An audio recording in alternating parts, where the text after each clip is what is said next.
All righty, welcome back to another episode of Two Plane Sports.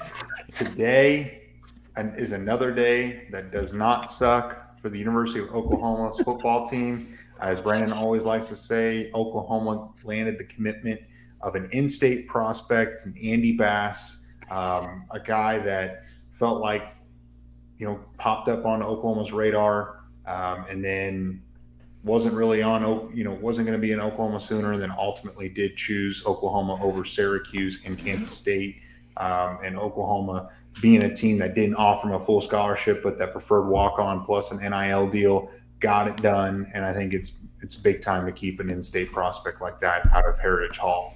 So, but before we talk about Andy Bass's commitment, be sure to like, subscribe, turn the notification bell on, follow us on Twitter, Instagram, Facebook, Apple, Spotify, and TikTok. Everything's linked in the description below. And remember, every Tuesday night at 8 p.m. Central, we go live for just talking general Oklahoma football, recruiting, and anything else that's kind of going on and what's on our mind, and making bets for Jose to shave his beard and get a mohawk. So, Hell yeah. if you like to see that, definitely tune in. So let's start. Brandon, Andy Bass, a guy that's about 45 minutes away from the University of Oklahoma, ultimately decided to stay home and not go all the way up to upstate New York. What do you think about the addition of Andy Bass? Maybe a lower rated guy, but someone I feel like could contribute and at least will be competitive and compete for some playing time at some point. I think just the fact that he is from Heritage Hall, he is a little bit bigger than Gavin. I'm going to compare him to Gavin Freeman. Spoiler alert here, because I just think there's so many things to draw comparisons at too. They're both athletic players, both from Heritage Hall. They were probably teammates at the same time because this kid's class of 2024, Gavin's class of 2022. There's some overlap there.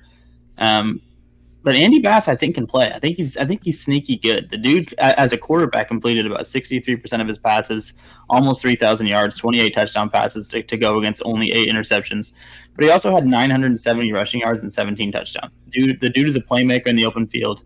He's got a pretty solid arm. I don't think, obviously, he's not going to be a collegiate quarterback. I don't think he quite has the zip, or I think in some of his deep balls, he'll have guys open and maybe just slightly underthrow it. But playing in the SEC, that those slight underthrows become tip balls, intercepted passes, things like that. But I mean, he knows that he's not playing quarterback at the collegiate level. He posted on Twitter that he's going to be mainly mixing it up in the running back room, but also a little bit split out wide with with the receiving group. But I think there's so many different things you can do with his skill set, and I think Heritage Hall, if you watch some of their tape, did a good job of using his skill set very, very well in terms of like they would run some jet sweeps or end rounds and stuff, and it would look like he was going to run because he's very good at it, almost 1,000-yard rusher, as I mentioned. But and then he'd pop somebody wide open and throw the ball deep downfield and hit him for a touchdown pass. But I think with a guy that can throw the ball very well and has that speed and ability, I think you have to mix in those gadget plays with him, especially if the other team's not expecting it. If you run them 2 or 3 jet sweeps, and then eventually bust a pass out of it, I think it's going to be a big play. And talking about his skill set, when you combine it with how creative Jeff Lebby can get it on the offensive side of the ball and his how he draws up his plays, I think that just brings in a different dynamic to the team. Like the RPO is going to be completely different. It's going to be something that the defense is really going to have to watch out for. They're going to have to do a lot of studying if they ever see Andy Bass on the field alongside with another running back, 2-3 receivers, whatever those sets would look like for the offense. He could be a guy that changes how the defense responds to the offense completely. Because like you mentioned, he is a gadget. He seems like he's going to be a gadget guy. Even if he's just going to be in the running back room, it's tough to see him play over a guy like a Taylor Tatum right now. Even Xavier Robinson, who's a much bigger body going into the SEC.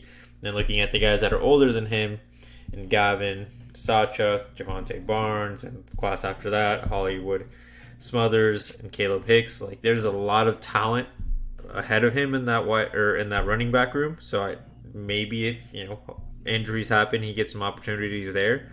Maybe he has more of a Tavon Austin type role, or what we expected Raleek Brown to be for Oklahoma when he was temporarily committed to OU under Lincoln Riley's regime. Like, we expected Raleek to be running back, but also go out wide, do some gadget trick stuff because he had the speed that Andy Bass kind of possesses here, and just make it really hard for the defense to know what to do, especially put a lot of stress on those linebackers.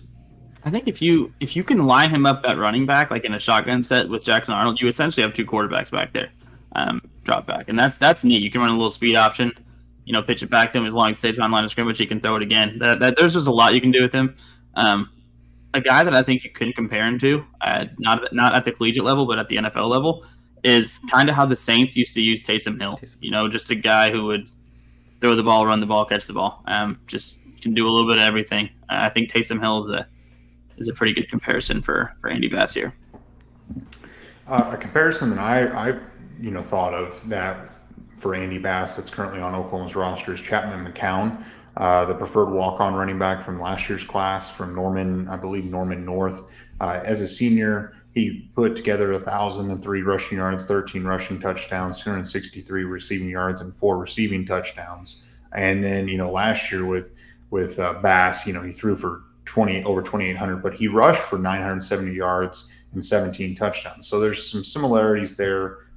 Similar size. Chapman McCown's a little bit smaller and a little bit shorter, but Bass in him kind of had that similar, style of play.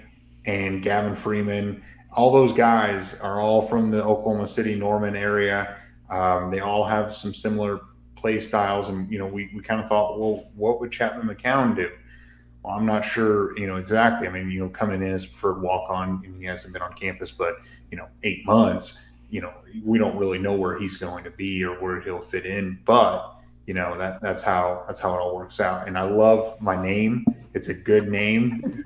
I don't know which one of you changed it to this. But anyway, so it's, with Andy Bass being on board, I think it adds another level as far as depth.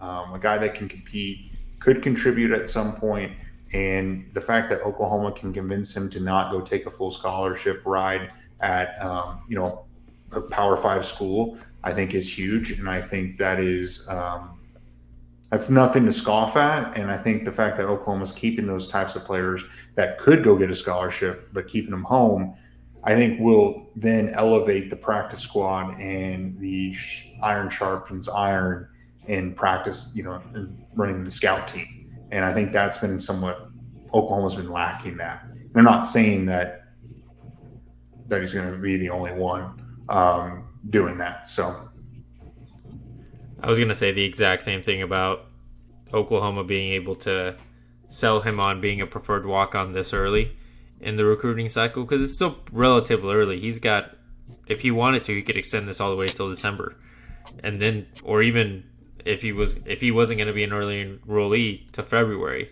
That's really when we've seen Oklahoma take a lot of their in-state preferred walk-ons. So getting a guy like this at this point in the recruiting cycle seems pretty like a very good job, and it just shows how good Oklahoma's coaching staff is getting at selling to these kids the vision that they have for the program.